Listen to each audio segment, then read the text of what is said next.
boldu sen deyip dinanım canim. İhtiyarım alıp ayrıldın menden. Gözüm yaşa dolip ayrıldın menden.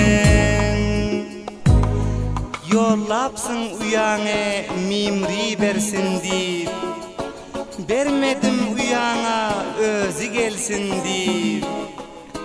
Özün gelip aldın, könlün dolsun deyip, söyyonumu bilip ayrıldın menden. Kısmatım keceken, talihim yattı. Dertlerim kalbimde kan bolup kattı. Dünyam tarik boldu, ay günüm battı. Aldım gama iyilip ayrıldın menden.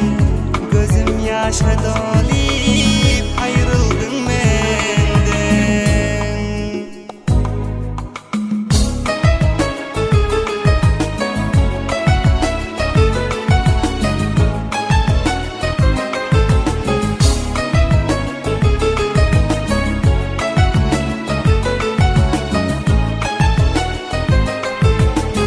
Şavqım yok könglimde, coşkunum uçan.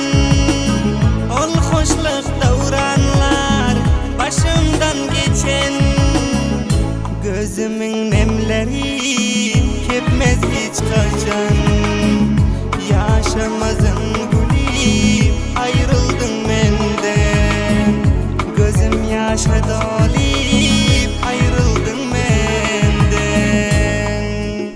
Aşık boldum ilk seni göremden. Bilmedin kadrımı sen deyip duramdan. Senden juda bolup yaşap yöremden. Gitsem yakşı ölüp ayrıldın menden. Mahmut Palvan erekli diyer sana yar. Kıssam eştip Kadir hoş dil şiir yazar. Gittin taşlap meni eyleyip bimar.